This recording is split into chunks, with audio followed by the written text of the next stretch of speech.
O padrão Bitcoin, capítulo 7, moeda sonante e liberdade individual.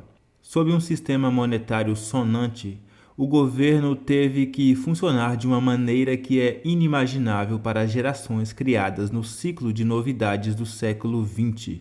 Eles tinham que ser fisicamente responsáveis. Sem um banco central capaz de aumentar a oferta de dinheiro para pagar a dívida do governo, os orçamentos do governo tinham que obedecer às regras de responsabilidade financeira que se aplicam a todas as entidades normais, saudáveis, e que o nacionalismo monetário tentou revogar e a educação estatal tentou ofuscar.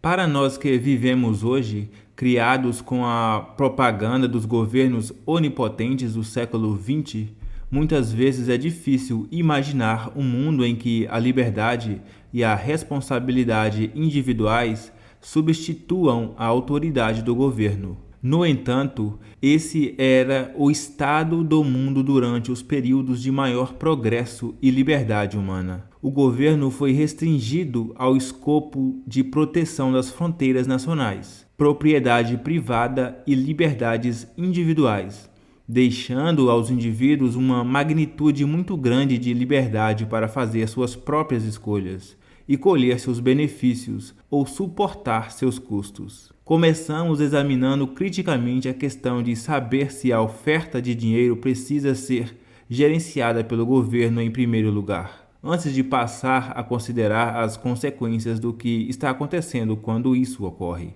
O governo deve gerenciar a oferta de dinheiro? O golpe fundamental da modernidade é a ideia de que o governo precisa gerenciar a oferta de dinheiro. É uma suposição inicial inquestionável de todas as principais escolas econômicas de pensamento e partidos políticos.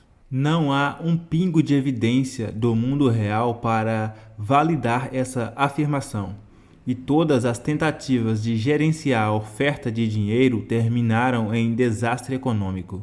O gerenciamento da oferta de dinheiro é o problema que se disfarça de solução. O triunfo da esperança emocional sobre a razão clara, a raiz de todos os almoços grátis políticos vendidos a eleitores ingênuos, funciona como uma droga altamente viciante e destrutiva. Como a metanfetamina ou o açúcar, causa uma alta bonita no início, fazendo as vítimas se sentirem invencíveis. Mas assim que o efeito desaparece, a queda é devastadora e tem o efeito da vítima implorando por mais. É nesse momento que é preciso fazer uma escolha difícil: sofrer os efeitos da abstinência de cessar o vício ou tomar outra dose? Atrasar as contas por um dia ou suportar os danos de longo prazo? Para economistas keynesianos e marxistas e outros defensores da teoria estatal da moeda, dinheiro é o que o Estado diz que é dinheiro. Portanto, é uma prerrogativa do Estado fazer com ele o que quiser, o que inevitavelmente significará imprimi-lo para gastar na consecução de objetivos do Estado. O objetivo da pesquisa econômica, então, é decidir qual a melhor forma de expandir a oferta monetária e com que finalidade. Mas o fato de o ouro ter sido usado como dinheiro há milhares de anos, antes de os estados-nação serem inventados, já é suficiente refutação dessa teoria. O fato de os bancos centrais ainda possuírem grandes quantidades de reservas de ouro e ainda acumularem mais, atesta a natureza monetária duradoura do ouro, apesar de nenhum governo o exigir. Mas, quaisquer que sejam as queixas históricas que os defensores da teoria estatal da moeda possam ter com esses fatos, sua teoria foi obliterada diante de nossos olhos na última década pelo contínuo sucesso do crescimento do Bitcoin, que alcançou o status monetário e ganhou valor superior à maioria das moedas estatais, puramente devido à sua vendabilidade confiável, apesar de nenhuma autoridade exigir seu uso como dinheiro. Hoje existem duas principais escolas de pensamento econômico aprovadas pelo governo: keynesianos e monetaristas. Embora essas duas escolas tenham metodologias e estruturas analíticas amplamente dispares e estejam envolvidas em lutas acadêmicas amargas, acusando-se de não se importarem com os pobres, as crianças e o meio ambiente, a desigualdade ou a palavra da moda, ambos concordam com duas verdades inquestionáveis. Primeiro, o governo precisa expandir a oferta de dinheiro. Segundo, ambas as escolas merecem mais financiamento do governo para continuar pesquisando grandes questões realmente importantes, que os levarão a encontrar maneiras cada vez mais criativas de chegar à primeira verdade. É importante entender as diferentes razões das duas escolas de pensamento para entender como elas podem chegar à mesma conclusão e estar igualmente erradas. Keynes era um investidor e estatístico fracassado que nunca estudou economia, mas estava tão bem conectado com a classe dominante na Grã-Bretanha que a bobagem embaraçosa que ele escreveu em seu livro mais famoso, A Teoria Geral do Emprego, Dinheiro e Juros, foi imediatamente levada para o status de verdades fundadoras da macroeconomia. Sua teoria começa com a suposição completamente infundada e injustificada de que a métrica mais importante na determinação do estado da economia é o nível de gastos agregados em toda a sociedade. Quando a sociedade gasta muito coletivamente, os gastos incentivam os produtores a criar mais produtos, empregando mais trabalhadores e alcançando o equilíbrio do emprego pleno. Se os gastos subirem demais, além da capacidade dos produtores de acompanhar, isso levará à inflação e a um aumento do nível geral de preços. Por outro lado, quando a sociedade gasta muito pouco, os produtores reduzem sua produção, diminuindo trabalhadores e aumentando o desemprego, resultando em uma recessão. As recessões para Keynes são causadas por reduções abruptas no nível agregado de gastos. Keynes não era muito bom em entender o conceito de causalidade e explicações lógicas.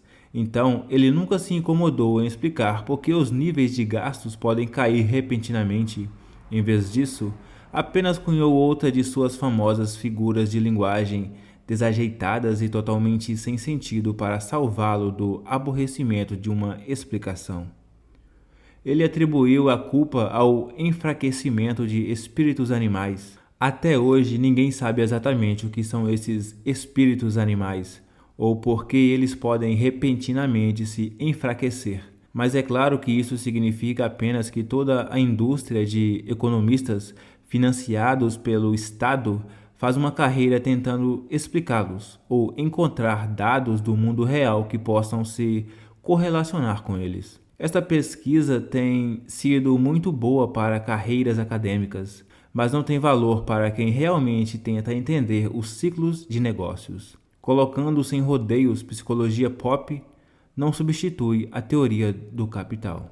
Livre da restrição de ter que encontrar uma causa da recessão, Keynes pôde então recomendar a solução que ele está vendendo. Sempre que há uma recessão ou um aumento do nível de desemprego, a causa é uma queda no nível agregado de gastos e a solução é o governo estimular os gastos, o que por sua vez aumentará a produção e reduzirá o desemprego. Existem 3 maneiras de estimular os gastos agregados: aumentar a oferta de dinheiro aumentando os gastos do governo ou reduzir os impostos. A redução de impostos é geralmente desaprovada pelos keynesianos. É visto como um método menos eficaz porque as pessoas não gastam todos os impostos que não precisam pagar. Parte desse dinheiro será poupada e Keynes detestava absolutamente a poupança. A poupança reduziria os gastos, e reduzir os gastos seria a pior coisa que se pode imaginar para uma economia que busca recuperação. Era papel do governo impor uma alta preferência temporal à sociedade, gastando mais ou imprimindo mais dinheiro. Visto que é difícil aumentar impostos durante uma recessão, os gastos do governo se traduziriam efetivamente no aumento de uma oferta monetária.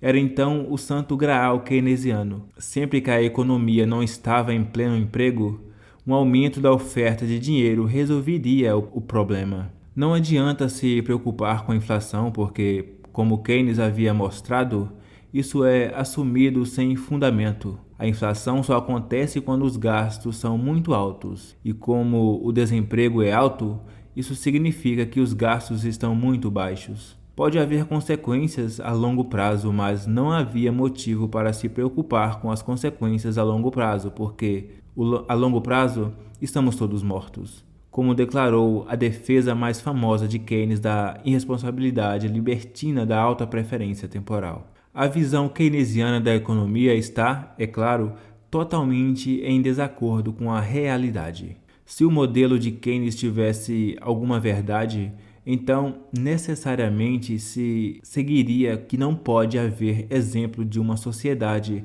experimentando alta inflação e alto desemprego ao mesmo tempo. Mas isso de fato aconteceu muitas vezes, principalmente nos Estados Unidos na década de 1970, quando, apesar das garantias dos economistas keynesianos dizendo o contrário, e apesar de todo o establishment americano do presidente Nixon ao economista de livre mercado Milton Friedman, que adotou o refrão "agora somos todos keynesianos", enquanto o governo se encarregava de eliminar o desemprego com o aumento da inflação, o desemprego continuava subindo à medida que a inflação disparava, destruindo a teoria de que há um trade-off entre os dois. Em qualquer sociedade sã, as ideias de Keynes deveriam ter sido removidas dos livros didáticos de economia e confinadas ao domínio da comédia acadêmica. Mas em uma sociedade em que o governo controla a academia em um grau muito grande, os livros continuam a pregar o mantra keynesiano que justifica cada vez mais impressão de dinheiro. Ter a capacidade de imprimir dinheiro, literal e figurativamente, aumenta o poder de qualquer governo, e qualquer governo procura qualquer coisa que lhe dê mais poder. A outra escola principal de pensamento econômico aprovada pelo governo em nossos dias é a escola monetarista, cujo pai intelectual é Milton Friedman. Os monetaristas são mais bem entendidos como uma mulher de malandro dos keynesianos. Eles estão lá para fornecer uma versão fraca e diluída do argumento do livre mercado para criar a ilusão de um clima de debate intelectual e ser constantemente e compreensivamente refutada, com segurança, e prevenir os intelectuais curiosos de pensar seriamente sobre o livre mercado. A porcentagem de economistas que na verdade são monetaristas é minúscula em comparação aos keynesianos, mas eles recebem muito espaço para expressar suas ideias como se houvesse dois lados iguais. Os monetaristas concordam amplamente com os keynesianos sobre as premissas básicas dos modelos keynesianos, mas encontrar querelas matemáticas elaboradas e sofisticadas em algumas conclusões do modelo, cujas exceções sempre os levam a se atreverem a sugerir um papel ligeiramente reduzido para o governo na macroeconomia, o que imediatamente faz com que sejam descartados como uma escória capitalista malvada e sem coração que não se importa com os pobres. Os monetaristas geralmente se opõem aos esforços keynesianos de gastar dinheiro para eliminar o desemprego, argumentando que, no longo prazo, o efeito sobre o desemprego será eliminado enquanto causa a inflação. Em vez disso, os monetaristas oferecem cortes de impostos para estimular a economia, porque argumentam que o mercado livre alcançará recursos melhor do que os gastos do governo. Enquanto esse debate sobre cortes de impostos e gastos se propaga, a realidade é que ambas as políticas resultam em déficits governamentais crescentes que só podem ser financiados com dívida monetarizada, efetivamente um aumento na oferta de moeda. No entanto, o princípio central do pensamento monetarista é a necessidade premente dos governos de evitar colapsos na oferta de moeda ou quedas no nível de preços, que eles veem como a raiz de todos os problemas econômicos. Um declínio no nível de preços ou deflação, como os monetaristas e keynesianos gostam de chamá-lo, resultaria em pessoas acumulando seu dinheiro, reduzindo seus gastos, causando aumentos no desemprego, causando uma recessão. O mais preocupante para os monetaristas é que a deflação é geralmente acompanhada de colapsos nos balanços do setor bancário e, como também compartilham uma aversão à compreensão da causa e efeito, segue-se que os bancos centrais devem fazer tudo o possível para garantir que a deflação nunca ocorra. Para o tratamento canônico de por que os monetaristas têm tanto medo da deflação, Veja o discurso de 2002 do ex-presidente do Federal Reserve Ben Bernanke, intitulado Deflação, certificando-se de que isso não ocorra aqui. A soma total da contribuição dessas duas escolas do pensamento é o consenso ensinado nos cursos de macroeconomia da graduação em todo o mundo, que o Banco Central precisa expandir a oferta de dinheiro em um ritmo controlado para incentivar as pessoas a gastar mais e, portanto, manter o nível de desemprego suficientemente baixo. Se um Banco Central contrair a oferta de dinheiro ou deixar de expandi-lo adequadamente, poderá ocorrer uma espiral deflacionária que desencorajará as pessoas a gastar seu dinheiro e, assim, prejudicar o emprego e causar uma desaceleração econômica. Tal é a natureza desse debate que a maioria dos economistas e livros didáticos nem sequer considera a questão de saber se a oferta monetária deve aumentar, assumindo que seu aumento é um dado e discutido como os bancos centrais precisam administrar esse aumento e ditar suas taxas. O credo de Keynes, que hoje universalmente popular, é o credo do consumo e gastos para satisfazer desejos imediatos. Ao expandir constantemente a oferta monetária, a política monetária dos bancos centrais torna a poupança e o investimento menos atraentes e, portanto, incentiva as pessoas a poupar e investir menos enquanto consomem mais. O impacto real disso é a ampla cultura de consumo conspícuo, onde as pessoas vivem suas vidas para comprar quantidades cada vez maiores de porcarias das quais não precisam, quando a alternativa de gastar dinheiro é testemunhar sua poupança perder valor ao longo do tempo. É melhor aproveitá-la antes que perca seu valor. As decisões financeiras das pessoas também refletem em todos os outros aspectos de sua personalidade, gerando uma preferência de tempo em todos os aspectos da vida. Desvalorizar a moeda causa menos poupança, mais empréstimos, mais pensamentos de curto prazo na produção econômica e nos empreendimentos artísticos e culturais. E talvez o mais prejudicial, o esgotamento dos nutrientes do solo, levando a níveis cada vez menores de nutrientes nos alimentos. Em contrastes a essas duas escolas de pensamento está a tradição clássica da economia, que é o culminar de centenas de anos de sabedoria acumulada por todo o mundo. Comumente conhecida hoje como Escola Austríaca, em homenagem à última grande geração de economistas da Áustria.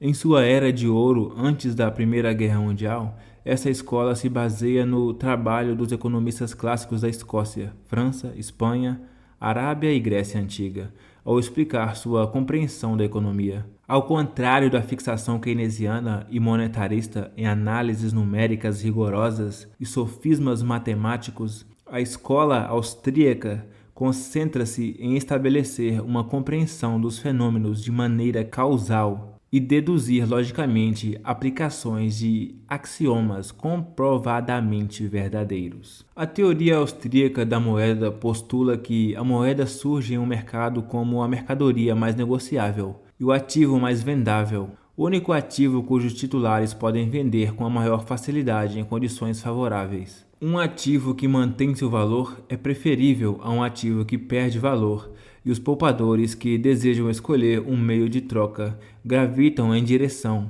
a ativos que mantêm o valor ao longo do tempo como ativos monetários.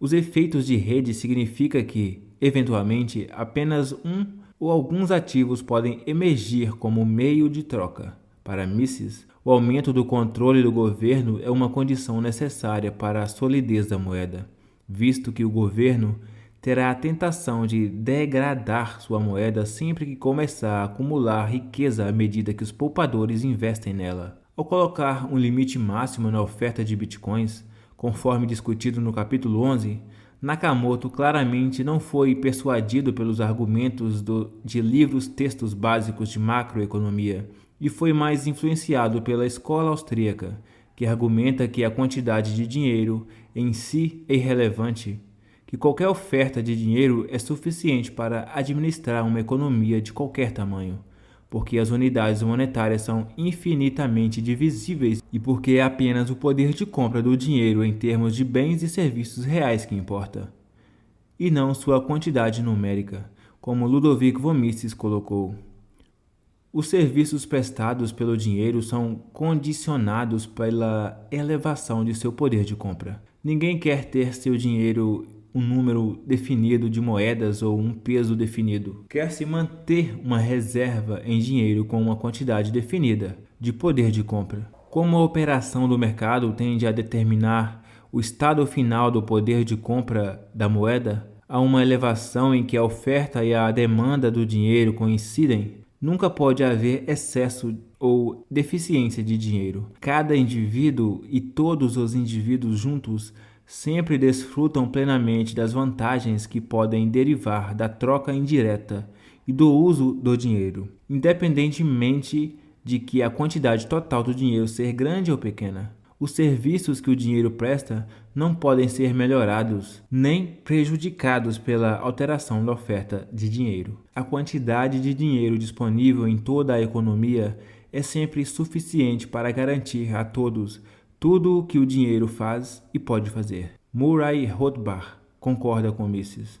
O mundo de oferta monetária constante seria semelhante ao de grande parte dos séculos XVIII e XIX, marcados pelo florescimento bem-sucedido da Revolução Industrial, com o aumento do investimento de capital, aumentando a oferta de bens e com a queda dos preços desses bens, assim como queda nos custos de produção. De acordo com a visão austríaca, se a oferta monetária for fixa, o crescimento econômico fará com que os preços dos bens e serviços reais caiam, permitindo que as pessoas comprem quantidades crescentes de bens e serviços com seu dinheiro no futuro. Esse mundo, de fato, desencorajaria o consumo imediato, como temem os keynesianos, mas incentivaria a poupança e os investimentos para o futuro, onde mais consumo pode acontecer. Para uma escola de pensamento presa na alta preferência temporal, é compreensível que Keynes não entenda que o impacto do aumento da economia no consumo em qualquer momento presente é mais do que compensado pelos aumentos nos gastos causados pelo aumento da economia do passado. Uma sociedade que constantemente adia o consumo acabará sendo uma sociedade que consome mais a longo prazo do que uma sociedade com baixa poupança. Uma vez que a sociedade com baixa preferência temporal investe mais, produzindo mais renda para seus membros, mesmo com uma porcentagem maior de sua renda destinada à poupança, as sociedades de baixa preferência temporal acabarão tendo níveis mais altos de consumo no longo prazo, bem como maior estoque de capital. Se a sociedade fosse uma garotinha naquele experimento de marshmallow, a economia keynesiana procura alterar o experimento para que a espera castigue a garota, dando ela um meio marshmallow em vez de 2, fazendo com que todo o conceito de autocontrole e baixa preferência temporal pareça contraproducente. Satisfazer prazeres imediatos é o curso da ação mais provável economicamente, e isso refletirá na cultura e na sociedade em geral. A escola austríaca, por outro lado, pregando moeda sonante, reconhece a realidade do trade-off que a natureza oferece aos seres humanos e que, se a criança esperar, haverá mais recompensa para ela, tornando-a mais feliz a longo prazo, encorajando-a a adiar sua gratificação para aumentá-la. Quando o valor da moeda cresce, é provável que as pessoas sejam muito mais exigentes com seu consumo e poupem muito mais de sua renda no futuro. A cultura do consumo conspícuo, das compras como terapia, de sempre precisar substituir porcaria de plástico barata por uma porcaria de plástico barata mais nova e chamativa, não terá lugar em uma sociedade com um dinheiro que valoriza em valor ao longo do tempo. Esse mundo faria com que as pessoas desenvolvessem uma preferência de tempo mais baixa, pois suas decisões monetárias orientarão suas ações para o futuro, ensinando-os a valorizar o futuro cada vez mais. Assim, podemos ver como essa sociedade levaria as pessoas não apenas a poupar e investir mais, mas também a serem orientadas moral, artística e culturalmente para o futuro a longo prazo. Uma moeda que preserva seu valor incentiva a poupança, na medida em que a poupança ganha poder de compra, ao longo do tempo. Por isso, incentiva o consumo deferido, resultando numa preferência temporal mais baixa. Uma moeda que se desvaloriza em valor, por outro lado, deixa os cidadãos constantemente buscando retornos para vencer a inflação. Retornos que devem apresentar um risco e, portanto, levam a um aumento do investimento em projetos de risco e uma maior tolerância a riscos entre os investidores, levando a um aumento de perdas. Sociedades com dinheiro de valor estável geralmente desenvolvem uma baixa preferência temporal, aprendendo a poupar e pensar no futuro, enquanto sociedades com alta inflação e economias depreciadas desenvolverão uma alta preferência temporal, à medida que as pessoas perdem a noção da importância de poupar e se concentrar no prazer imediato. Além disso, uma economia com uma moeda em valorização testemunharia investimentos apenas em projetos que oferecem um retorno real positivo sobre a taxa de valorização do dinheiro, o que significa que apenas os projetos que devem aumentar o capital social da sociedade tenderão a ser financiados. Por outro lado, uma economia com a moeda depreciada incentiva os indivíduos a investir em projetos que oferecem retornos positivos em termos da moeda depreciada, mas retornos reais negativos. Os projetos que vencem a inflação, mas não oferecem retornos reais positivos, reduzem efetivamente o capital social da sociedade, mas são uma alternativa racional para os investidores porque reduzem seu capital mais lentamente que a moeda depreciada. Esses investimentos são o que Ludovic von Mises chama de malinvestment, projetos e investimentos não lucrativos que só parecem lucrativos durante o período de inflação e taxas de juros artificialmente baixas, e cuja lucratividade será exposta assim que as taxas de inflação caírem e as taxas de juros aumentarem, causando a parte da contração do ciclo de expansão e contração. Como Mises coloca, o boom restringe os escassos fatores de produção por meio dos maus investimentos e reduz o estoque disponível através do consumo excessivo. Suas supostas bênçãos são pagas pelo empobrecimento.